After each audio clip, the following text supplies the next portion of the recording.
What's up, people? This is the People's Podcast with Young Meechy, aka Scooney Mac, aka Young Twiggy, aka the Bay Area YouTuber, the Bay Area Wrestler, aka The Pursuit of Happiness, and my co-host is the optimistic, depressed Raiders fan sleeping in the East, aka John Wiley. You have a reason to be depressed as well. I just gotta say that. Me being a Niners fan, you do have a reason to be depressed with the Raiders. Hey, man. Fire Josh McDaniels, dog. Fire him. Hey, God damn. man, he hasn't even had a full season yet. I mean, I've seen enough. Oh, man. Hey, y'all, this is the People's Podcast. Thank you guys for tuning in and for listening again. Today we got a pretty great show. We're going to start off with the AEW, though. There's a lot of trending things in the world of AEW. But also, before, the end of the podcast, we're going to get into some of y'all comments that y'all have made over the first 2 weeks of us returning back to the People's Podcast. We're going to read some of y'all comments live on here and just discuss it and give y'all thought and give our thoughts on some of y'all comments. But we're also going to talk about the USOS. Where does the USOS rank top 10 as greatest tag teams of all time? Where does Roman Reigns rank in the top 10 of greatest wrestlers of all time? But let us start off with AEW. One of the biggest trending things that happened this past week, Paige, aka Saraya, has returned back to the world of wrestling. Specifically, she is now a part of AEW. Tell me your thoughts on that, John. Paige Saraya, she had a very good movie to come up a couple years ago with The Rock in it. It seems like she's been on a real escalation. And on top of that, man, it seems like her life is getting better and better. Hopefully her neck is healed up and she can make a good return like Edge.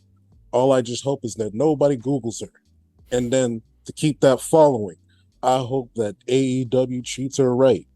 And I hope that maybe, just maybe, she could be the next AEW Women's Champion, because hey, there's one thing Tony Khan knows: ex-WWE stars making you ratings.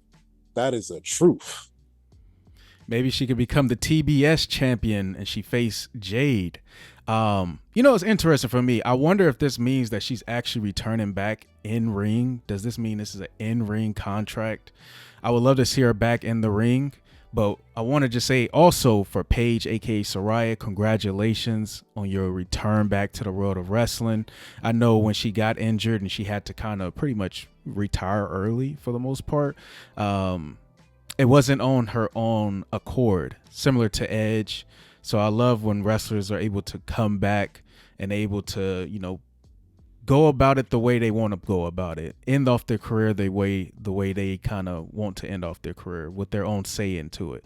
So I hope Paige has a great great in-ring return, a great return overall with AEW. I do want to see I want to see what they do with it. I would have loved to see her in the WWE again, and maybe we will, but she has chosen AEW.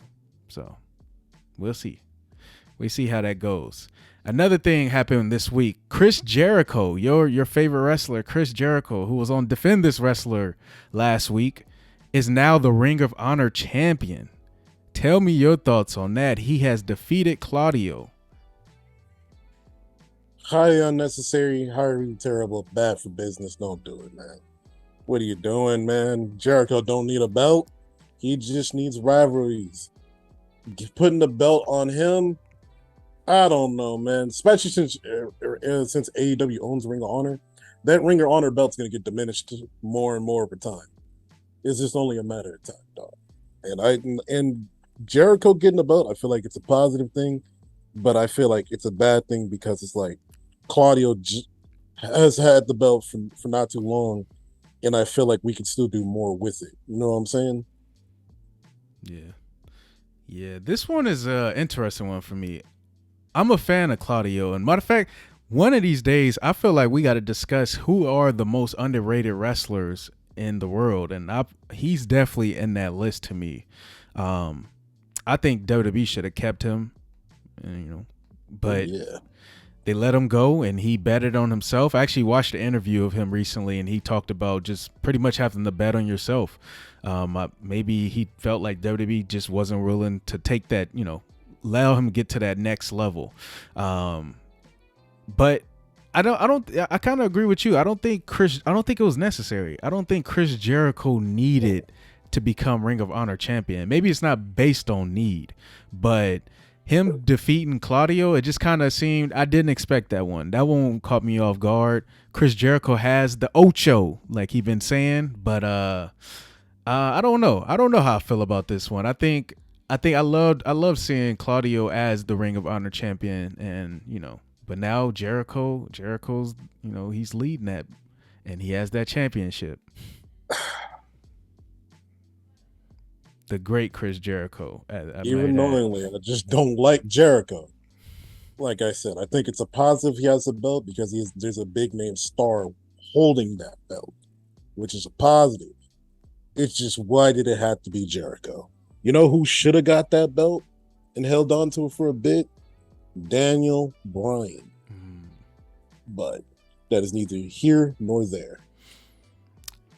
Before we actually get into that topic about Daniel Bryan and Jon Moxley, was it the right decision that Jon Moxley is now AEW champion once again? Tell me your thoughts on rappers being in the world of wrestling. And now the reason why I bring this up is because Trina just made her little, I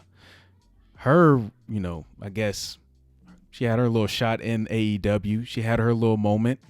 But not only with Trina, I've seen Fabulous even come out during an entrance with AEW. Tell me your thoughts about rappers being in the world of wrestling and also specifically in AEW. Well, first off, it just shows the reach that wrestling has over the world, man, and shows like how big of an influence it does have on people. Because you got Bad Bunny, you got Action Bronson, you got guys from all over who are willing to get in that ring and who want to be a wrestling star. And what's crazy is that it goes together like peanut butter and chocolate, man. It's a beautiful thing when they come together. But I'm so glad we're out of the era where guys would just show up and take a lazy clothesline. No, people are getting in the ring and getting some action done. And I feel like, I want to see more of it. Could you imagine if we somehow, some way ignited a beef between like a 50 Cent, like, right, you got him in the ring in the WWE, man, just to go beef with some old timer? Or better yet, man, could you imagine that? Just hear me out. We got the Migos, right? All three of them in matches, and they're all jumping you at the same time in a tornado handicap match. You tell me that wouldn't be exciting to watch? I pay money to see that. First off, before I give my thoughts on that, I want to bring up how you said peanut butter and chocolate. I really thought you was going to say peanut butter and jelly, but you said peanut butter and chocolate was a great. Hey, I never actually do it. How many times have I had peanut butter and chocolate together? You never had a Reese's cup on Halloween? Okay, I've had Reese's. You right. I have had Reese's. Not had the Reese's Puff cereal, man? I'm not a huge fan of You ain't Reese's. had a box of these in years? Come on, dog. You got to wait. Bring it up. Pull it up on the screen again. Pull it up. Yeah. We ain't sponsored by them, but yeah. I can't even see it. It's not even gonna show you. You got. Oh, I got a little bit. I got the point. Yeah. All right, I got the point. Peanut butter and chocolate. I love how you had that ready to go. Here's what I want to say though about the Migos. That would be pretty dope. Imagine the Migos beefing with the Bloodline, or imagine or running up on the Acclaim, just all three of them jumping them at the same time.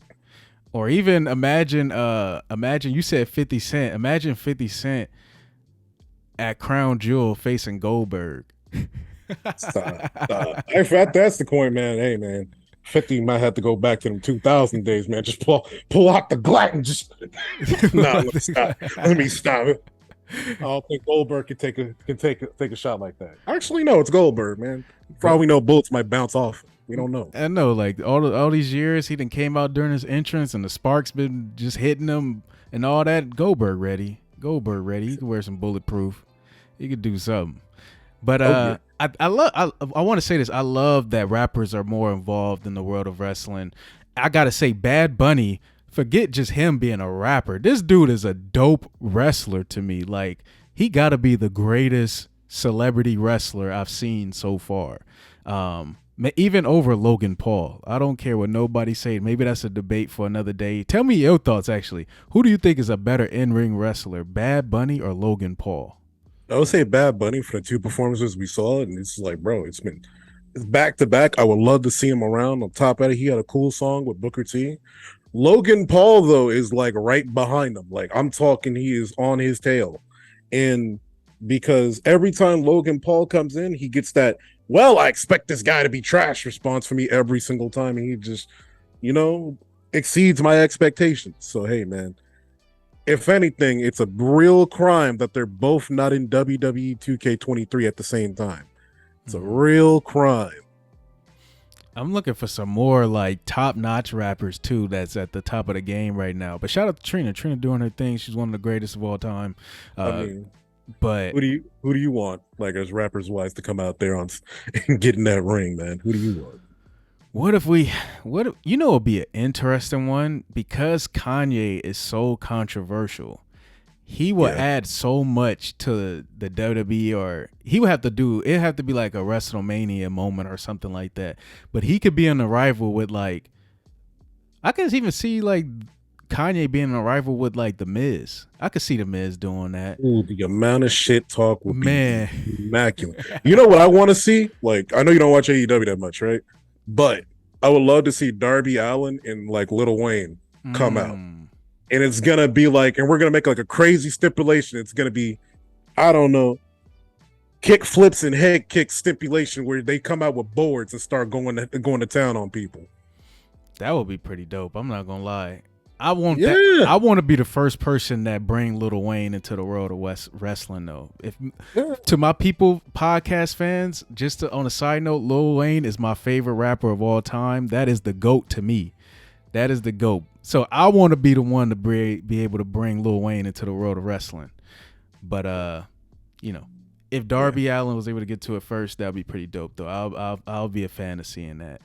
Side note: do you know Macho Man Randy Savage has a rap album?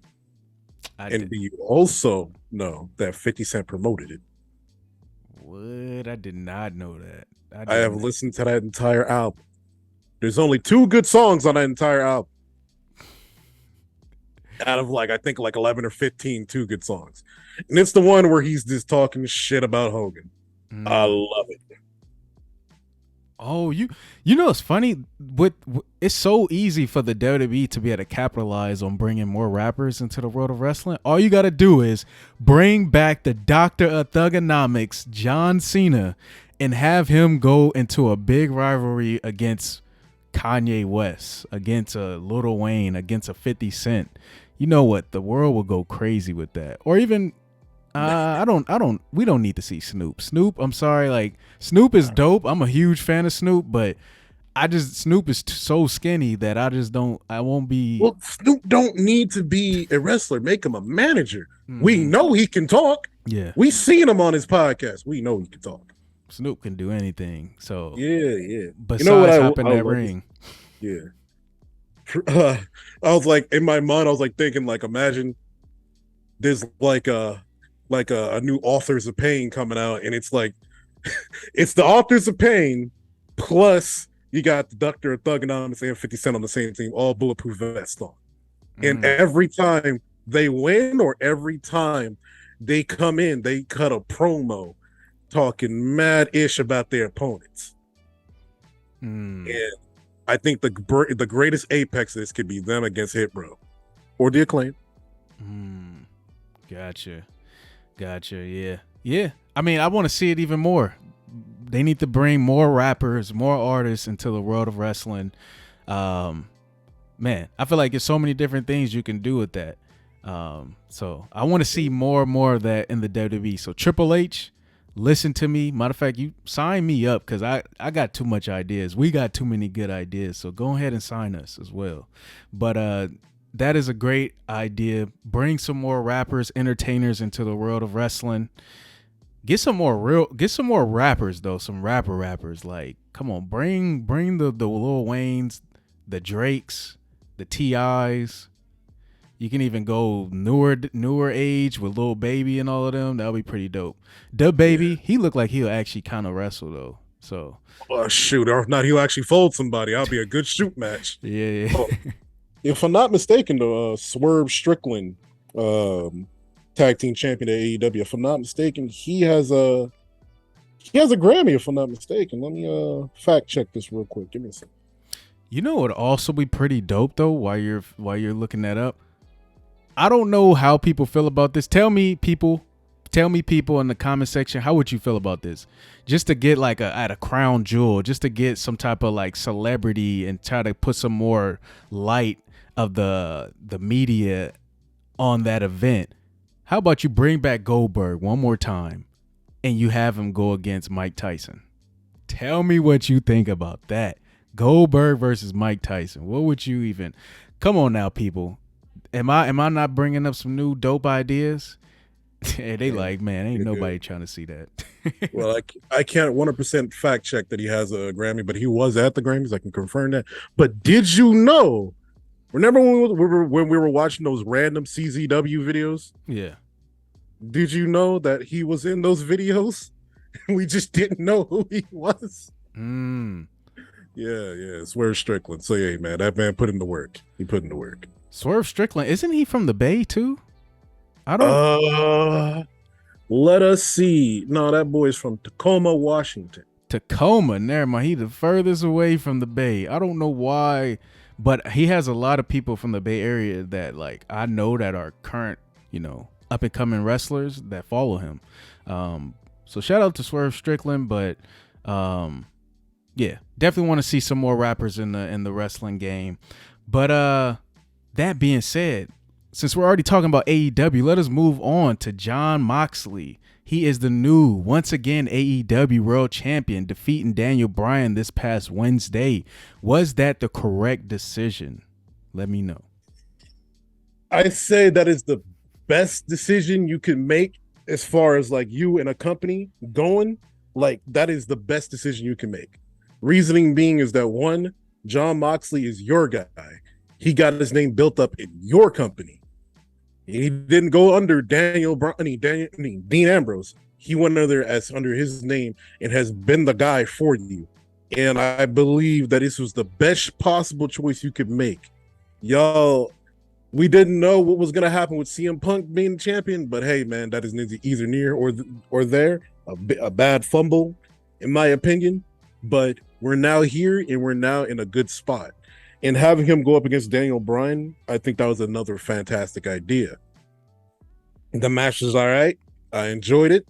And I feel like the future for AEW is going to be positive because this opens up a lot more bigger realms of possibilities of what you can do because Jon Moxley likes to wrestle all around the country and around the world.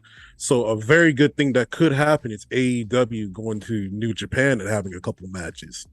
They've already had Forbidden Door. Why not go all the way and actually have what Worlds Collide kind of match? But you know what will be even better? How about we have a AEW triple threat match, all Shield members, WWE versus AEW. It's best to strike while the iron is hot, and I'm just saying you could do this at Survivor Series. I'm just saying the storyline writes itself. That would be pretty crazy. But see, who would you book to win that match? Because each person, yeah. I would say it like this: it's going to be for the AEW belt, and we're just going to have Seth take the loss, but it's going to be Roman being very dominant. And everybody is going to be similar to WrestleMania. Everybody is trying to take a piece of Roman and trying to pin him, and they can't do it. So they should be like, you know what? Let me go after the guy who's taking a lot more damage than me, and then make it an easy win. Because I understand having Roman take a loss is compromising. Having Dean take a loss is very compromising. But if we had let Seth do it, hey man, Seth is bulletproof. He can take 1,000,000 losses and still look good. But if you WWE, Seth still took a loss, like to a AEW wrestler, like at the end of the day. a former WWE guy. It's the way you spin it. And Mm. on top of that, if not, we can do some Triple H booking and just make it end in a DQ with a lot of run-ins. Because like imagine it like this: it's getting bad, and Roman's about to pin Dean, and then we have a run out from I don't know Hangman Page and I don't know somebody else, and then they interrupt the match, and then the Usos jump in, and then they're like, "Oh snap! It's just an all-out brawl at the end of Survivor Series, so there's no conclusion." That would be crazy. I feel like if anything, maybe not a match, but just like a brawl. Like out of nowhere, Roman team is like standing tall, and the next, AEW wrestlers come out led by John Moxley, and then it's just an all-out brawl that takes place, and it's like, what just happened? And leave all the fans just like in a daze. Like, is this really happening? Is this a dream that just happened? And the show goes off. Oh yeah, But oh yeah, and leave it unconclusive so we can have another random run-in event match, whatever. Because as long as that door is still open, you have infinite hype to build upon. it will be pretty crazy. It's something that hasn't been done on such this scale of a level. Like, I don't even know what that would even look like. The last time WWE we had anything teaming, like that yeah. was like ECW invading Monday Night Raw. But even then, though, wasn't at that time ECW already underneath like WWE? Like No, they weren't. that wasn't until 2001 when ECW fell through because they couldn't get another TV deal, so they ended up running out of money and going bankrupt.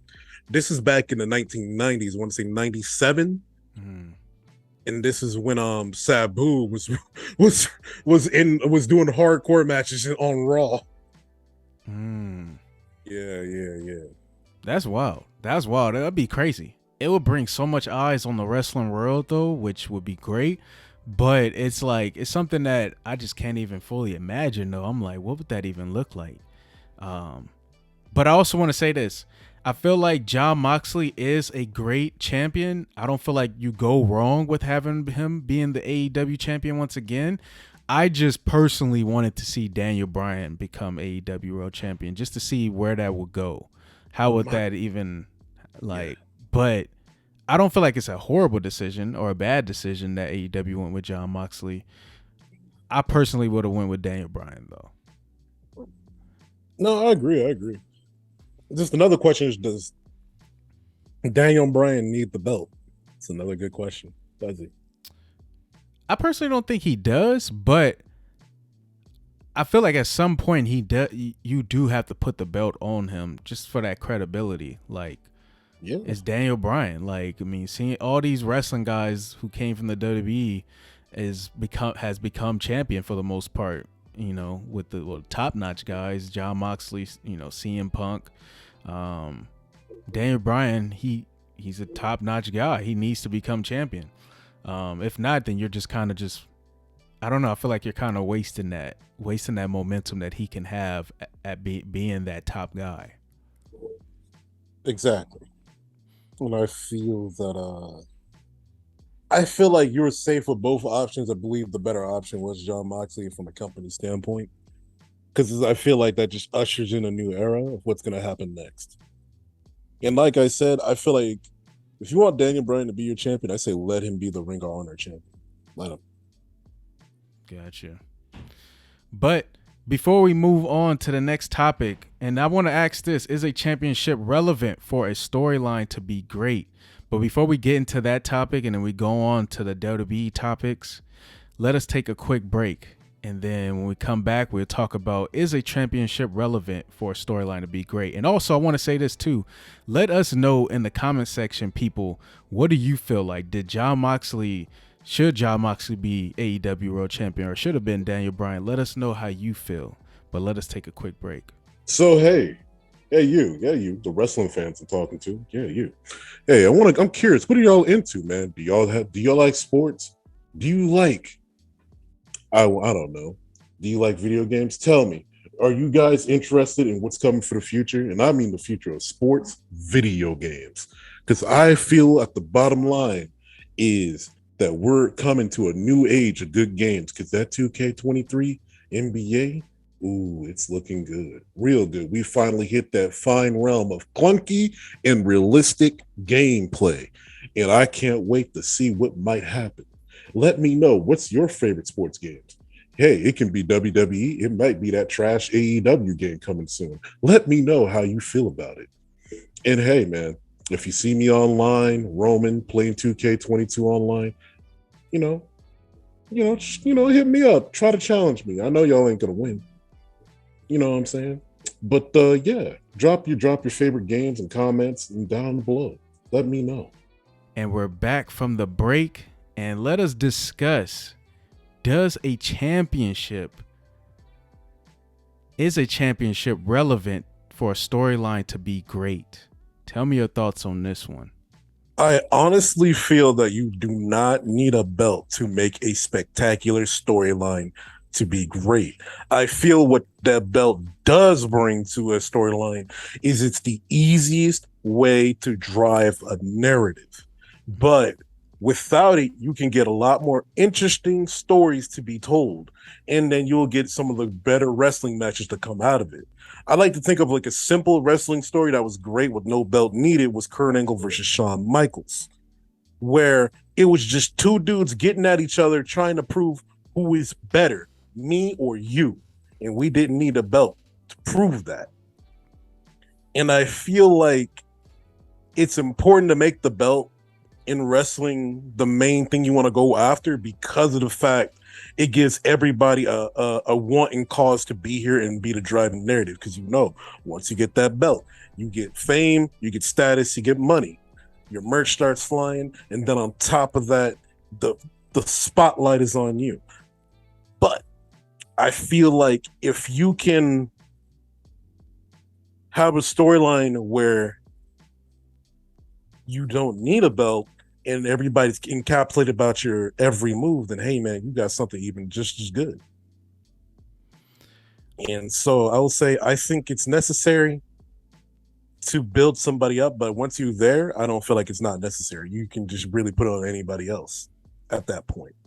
And it just matters about the superstar you created and how he runs with his narrative. For the most part, I agree with you, but here's my question. For your example, you gave Kurt Angle and Shawn Michaels. To me, those are two of the greatest of all time. Yeah.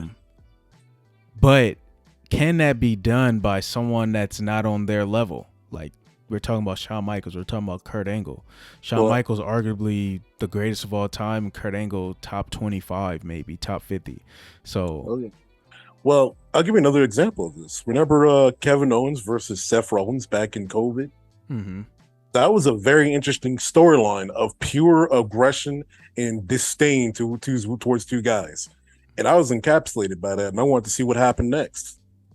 Another example of a storyline where we get to see two guys going at it without a belt. Give me a minute. I'm trying to make sure I'm not muffing up any facts. I will also say though too, while you're thinking about that, I would say, I don't know. I feel like for the most part, I agree with you though. I think you don't need a championship for a great storyline, but there is times where I thought there was storylines that did need a championship. So when I think back to the times where Brock Lesnar would hold where people like Brock Lesnar is holding the championship hostage, and you had Seth Rollins doing his thing, carrying Monday Night Raw and whatnot, I felt like some of those rivalries did need a championship, or it would have made it greater to me.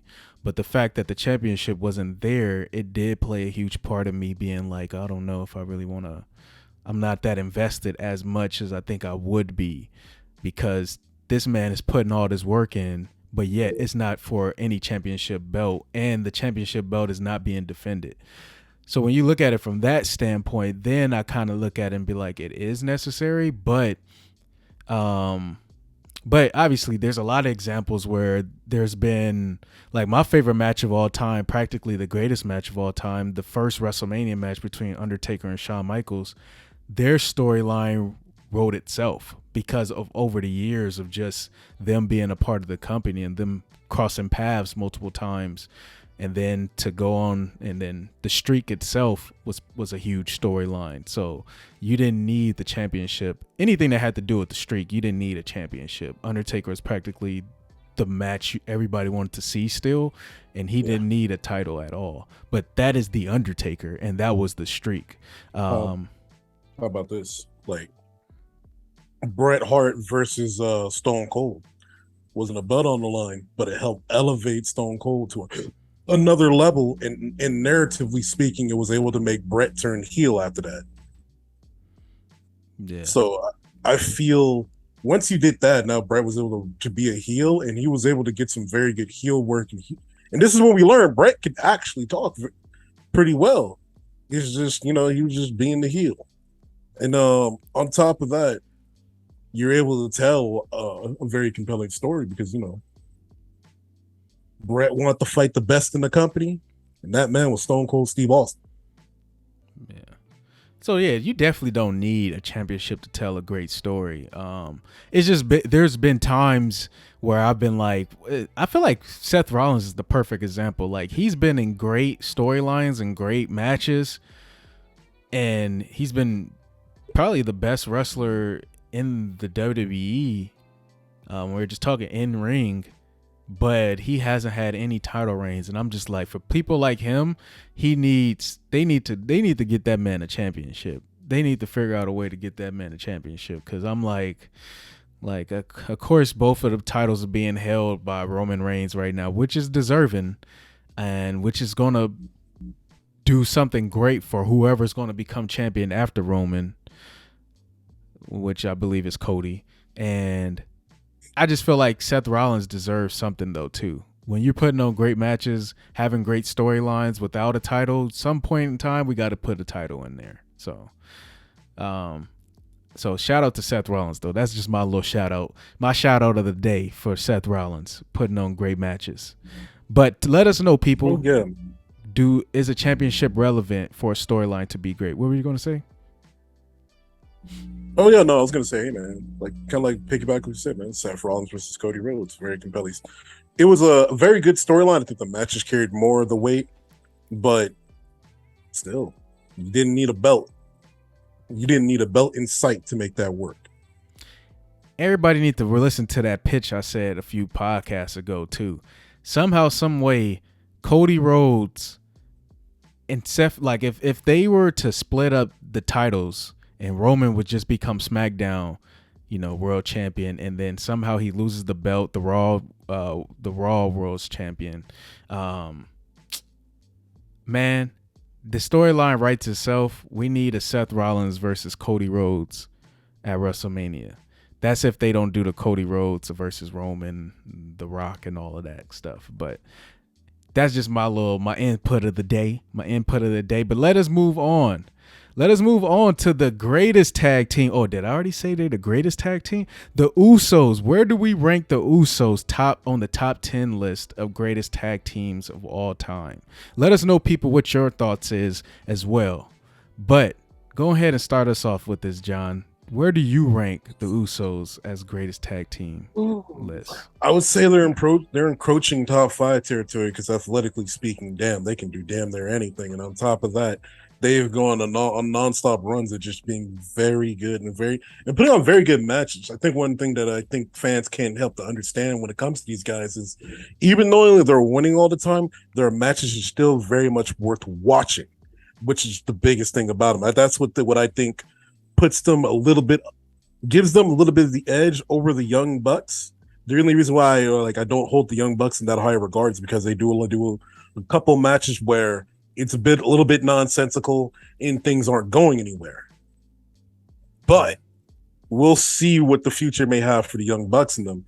And then what makes me think they're better than a couple not stables, tag teams back in the day, like say for instance when we had the Road Dogg and Billy Gunn, is that in the ring they're very good and cannot really be touched like that. But on the mic, once they're given a chance, they're fairly entertaining. And I feel like if they can get more opportunities to be themselves like Roman is, I feel like they can be even more entertaining than Road Dogg and Jesse James. I mean Billy Gunn, excuse me. Road Dogg and Jesse James. But yeah, and then let's like, get a little deeper into it, man. They're having a spectacular run where everybody they're in the ring with they're putting on at least about 4 or 5 star matches back to back to back. There's only been some very lukewarm matches, but certain things were out of their control, like what happened at WrestleMania when Cuz got injured. Terrible thing to see. Terrible. Let me think about this. So, who's in my top 5 list? If I had to give you a top 5 list right now, no particular order, I got the Hardys in there. I got Edge and Christian in there. I got the Dudley Boys in there, which obviously those 3 put on some spectacular matches. I probably got the Usos in there. And see, I'm not including in my tag team list. I'm not including like DX. I'm not including because they're stable, really. Yeah. Would you put them over the New Day? Oh, the Usos? Oh yeah. I'm putting the Usos over the New Day for sure. What about? Okay. What about? Oh man, the 4 Horsemen. Well, those are more interesting ones though, because I don't know if I consider them tag teams, like, because if we're considering like Shawn Michaels, Triple H as a tag team, if we're considering Undertaker and Kane in that also, then that makes it way more interesting. But if we're not really considering people that were top-notch superstars on their own, then the Usos in their rank, they rank a lot higher to me. But if we're including like the Undertaker and Kane, the Brothers of Destruction, you're talking about Triple H and Shawn Michaels with DX. We're talking about the Rock and Mick Foley, Rock and Sock connection. If we're including like those type of groups too, then it makes it a lot more tough. But if we're not including those groups right now, honestly, the Usos, when I first seen the Usos, I thought to me they became my instant favorite tag team. Like favorite tag team, excluding the Brothers of Destruction, excluding Shawn Michaels and Triple H and all of them. like excluding them, I was like, back when they had the face paint on. Yeah, I was a fan. Instantly, and then the more they became themselves and reinvented themselves to become more of who they actually are, and you start to hear them talk a lot more and cut more promos, I became even more of a fan. So I'm like, the Usos to me, I may have a hot take. If we're not including those legends, like the Brothers of Destruction, DX, I got the Usos number 1. I'm sorry. I'm taking them over the Hardys. I'm taking them over the Dudley Boys. I'm taking them over Edge and Christian.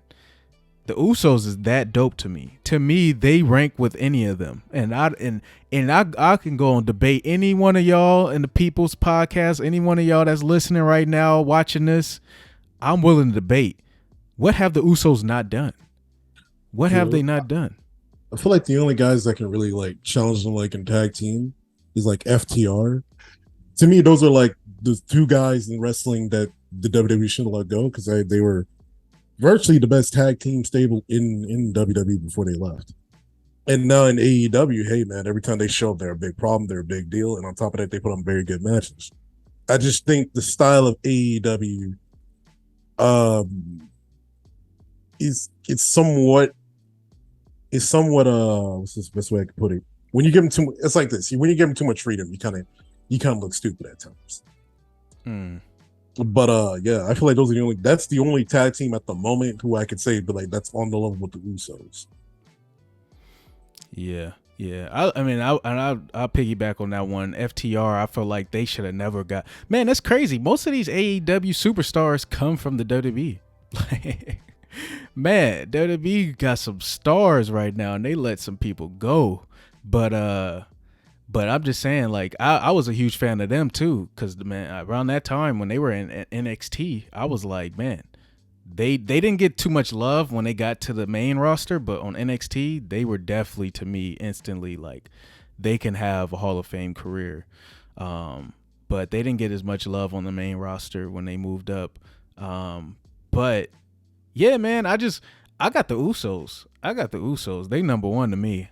They number one. Like they're part of a legendary stable right now with the Bloodline. They're ranked number 3, right, I believe, right now, as longest reigning tag team champions. They're just adding to the list. They had already classic 5-star matches with the New Day. They've had a great rivalry with the New Day that's going to rank in history. Like, what have they not done? People love them already. Whether you love to boo them, whether you love to cheer them, they have shown that they can be a baby face. They show that they can be a top heel tag team. They have done it all, and they're still adding to it. So I'm like, to me, the Usos rank as number 1. That is the greatest tag team to me, and I don't care if that's a hot take. I'll take them over the Hardys. That's a little tough one to say, even for me though. When I say that, it's a little tough because I love the Hardys too, but I just feel like they stand a little bit better alone as well. So. Yeah. Jeff and Matt, when you're separated, are very, very, very, very much so. Very, very much so. Very, what's it called? They're very good on their own. They can do a lot, especially when Matt Hardy was just given creative freedom and became Matt Hardy. I think it was Broken Matt Hardy. Mm-hmm. That was pretty good, especially with the Brother Nero stuff. And then Jeff, no matter what he do, he will always be loved, which is why we just hope he gets it together. Exactly. So we hope, Jeff, hoping nothing but the best for you, man. Let us go to the last topic. Roman Reigns. Speaking of the Usos and the Bloodline, we got the Tribal Chief. Where does Roman Reigns now rank in the top 10 list of all time greatest wrestlers? I say Roman is in the same spot as I would put Steph Curry and a lot of people's top 10 list. It's like, what hasn't he done? And what is it going to take for y'all to finally accept that he's finally in the top 10? I know it's kind of a bit of a hot take. I know it's crazy because I know a lot of people still hate Roman. A lot of people still be like, well, Roman hasn't done this, that, and the third. But it's like, bro, this man has great, spectacular matches that I can keep lifting off the back of my head that I just want to see again. And then on top of that, every week he's giving us more content, more promos. I'm starting to see people who I ain't never seen in my life repping the what's it called, shirts from the Bloodline and throwing up the one. I'm talking college. I'm talking basketball. This man is really breaking his way into the mainstream media and making waves. And I'm like, we the ones. And then on top of that, man, it's like this. The fans hate him and stuff, right? But let's keep it a buck. There are wrestlers outside of the WWE, inside the WWE, be like, bro, we don't know what you're talking about. That dude deserves the praise. He's that guy. And they've been saying that for 10 years plus, from the Jericho podcast to MJF now saying it. He's that guy. So y'all gonna have to accept he's a him and respect that. And I'm saying he's cleanly about to take that 10 spot, similar to how Steph Curry's taking that 10 spot, because there's almost nothing you can say to him. I'm a huge Roman Reigns fan right now. They the ones. That's the Tribal Chief. I'm not gonna lie. He is phenomenal. I am the complete opposite of what fans, like the fans that are naysayers against Roman or haters against Roman. Mm-hmm. I am the complete opposite of that. Mm-hmm. Roman, to me, is deserving to be undisputed champion right now. Roman is deserving of being the Tribal Chief. Shout out to Sammy right now too, the honorary Oos. Oof. Shout out to Sammy. But all that being said, Roman is phenomenal. I gotta paint that picture for everybody. He is phenomenal, deserving. He's probably about to put on one of the biggest WrestleMania matches in a long time. With if The Rock makes his return, or even if The Rock doesn't come back, and it's Roman versus Cody. That's big time. But is Roman Reigns in my top 10 list of greatest of all time? My answer is no. He's not there yet. He is not there yet. So you're telling me he's not over somebody of let's just say, for instance, let's just say you're not putting him over Macho Man Randy Savage. Well, let me give you my top 10 kinda. This is no order in particular. Okay. Shawn Michaels, The Undertaker, Stone Cold, The Rock, Ric Flair, Hulk Hogan.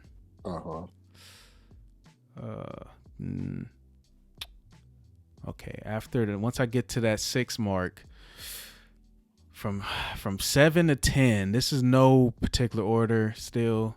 Eddie, Chris, Edge, like which he's over is he over those guys? Is he over Rey Mysterio?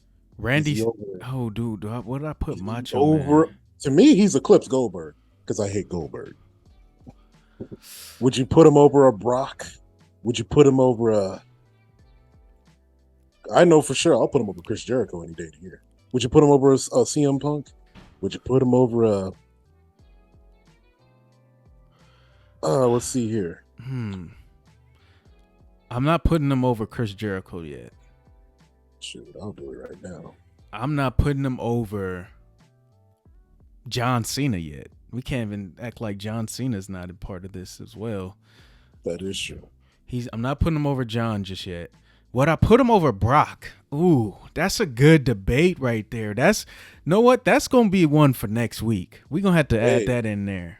At least Roman's here every week. That's a good one. It just became part-time, but hey, back in the day, every week, every day, he was here. On time, ready to go. That's a good debate. We're gonna leave that one for next week.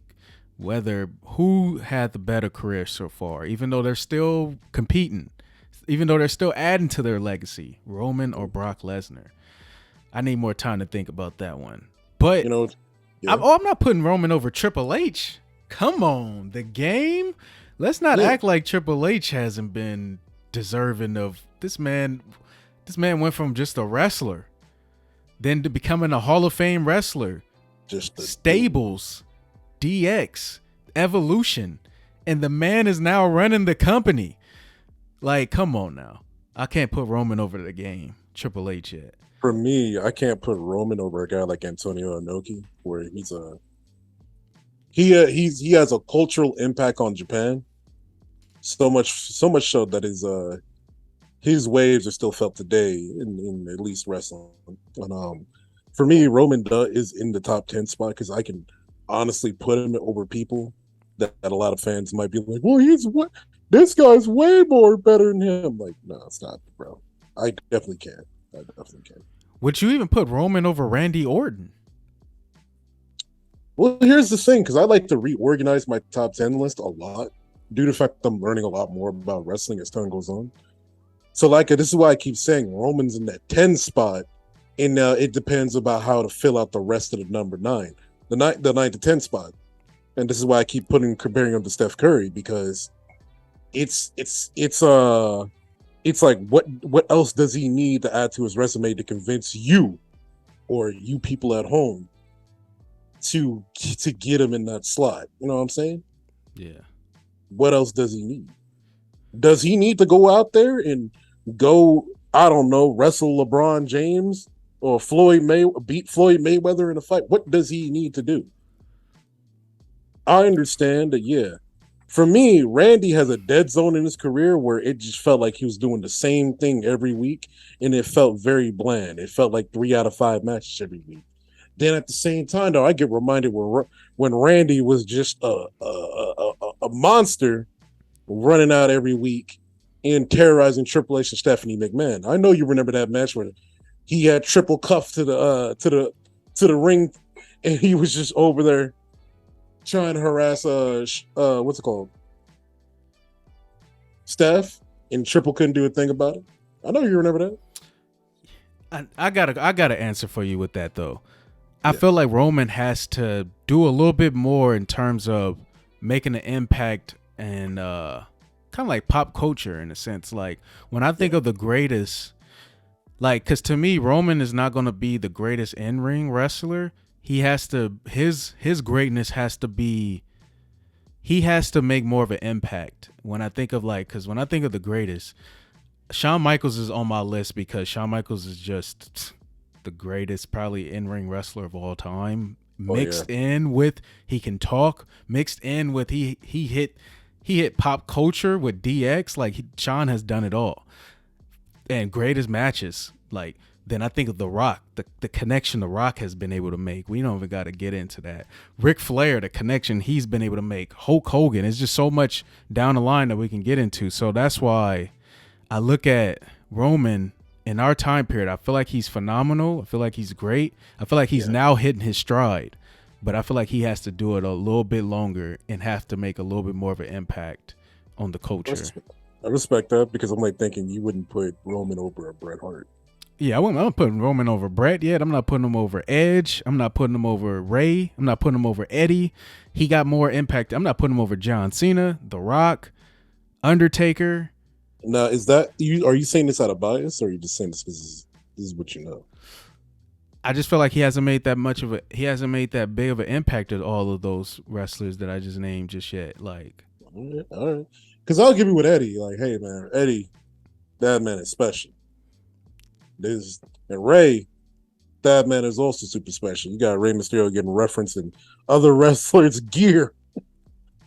That's how well referenced he is. Man, I'm like all those people I just named has made a huge impact over time. But let the people ask. Let's ask the people and let them answer. What do you think? If you're watching this, listen to this right now. Where do you rank Roman in your top 10 list? Or is he even a part of your top 10 list just yet? And matter of fact, maybe next week we give more of a top 10 list and see and actually kind of give ourselves a week to really formulate that. Formulate an actual top 10 list? Yeah, an actual top 10 list and see where we, because I know he ain't on my top 10 list. I named about 6 people that for sure are on my list, but I'd probably need a little bit more time just to be like, who's exactly on there. Once I start to get around that 7th mark. But yeah, let us know what y'all thoughts are, people. And then this is going to be interesting. Before we close out this show, I just wanted to read a few comments over a few clips that's been posted on the Wrestling Republic. Oh yeah, got to let y'all know, People's Podcast presented by the Wrestling Republic. There's been a few clips that we've been posting, so we're just going to kind of go over a few comments. Was it last week or this past week? We had a clip that posted about our thoughts on kind of like Kurt Angle ending his career with Baron Corbin or losing to Baron Corbin, and John brought up he compared that to Kofi getting destroyed by Brock Lesnar on a regular SmackDown taping. And some of y'all, I'm gonna read some of those comments, and we're gonna kind of give our thoughts. So the homie Joey Gonzo said Angle lost to Corbin as a way to put him over on his way out. Kofi should at least been given a fighting chance to legitimize him as a big star. So I believe he's more so on your side. Power Panda 5000. That is a name right there. Kofi losing to Brock on SmackDown in less than a minute is by far worse. He is completely on your side with that one. 100%. He knows what's up. Chris J. McCrae said, I have to say Kofi losing to Brock is worse. Our voice helped Kofi Kingston that pushed him to a deserving, and it led him to one of the best WrestleMania moments of all time. To see Kofi done dirty and squashed in 8 seconds is just a huge slap in the face. Kofi Mania was wild. Just for it to end like that, at least give us a 5-minute squash match. Come on, man. Lewis.G2 said, yes, Kofi losing was definitely worse. Oh, dang. Most of these people agreeing with you. TS.Nooney said, how do I get on this podcast? DM me, man. DM me. We can have you come on for a segment or two. I don't know who you is, but you could come on for a segment or two. Just be cool. Just be cool. Fathead_6 said Kofi losing was believable. Corbin beating Angle was worse. That's how I feel. I feel like even though Kofi got squashed, I feel like that's believable though. Like, it's Brock Lesnar. In a real fight, who are you picking? Kofi or Brock? I'm picking Brock, the UFC heavyweight champion at once point in time. Like, I could see Brock destroying Kofi. I'm sorry. I mean, that is true, but we're in the business of sports entertainment. So entertain me, don't give me an 8-minute, 6-second squash match. Who is this guy? Said AJ Soren _ said Kofi losing to Brock is worse considering Kofi immediately went down to mid-card and had to act like nothing happened. And I was excited for this match when it was announced. Okay, he was excited and he thought it was going to be a good match, and then Brock just destroyed him. Zoom, the Vegas dog, said Kofi sucks. Wish the match was shorter. Dang. I don't know how we can get any shorter than one F5 into a pin. I don't know how we can get any shorter than that. Exactly. And that's what Salmon _E said. Can't hit an F5 any quicker. That's what he said. Exactly. B10,000 said Kofi losing to Brock was stupid. And I'm pretty sure John agrees with you. And then it's not that it's stupid. It's just that the way he lost. Give us at least 5, 4, 3, or 2 minutes. I would have accepted that. Maybe in a pay-per-view. I guess I'm asking too much if he lost on a pay-per-view. Last person that commented on this clip said, I don't know how to even say this person name. RITUJ, you know who you are. Said, so happy that Vince retired. So happy that Vince retired. Good riddance. I don't really agree with you on that one. I mean, yeah, I don't know. I got to give more respect to Vince. I can't be just like good riddance. Like, Vince made wrestling what it is to this day. So, hey, man, let's remember Vince greenlit Eugene.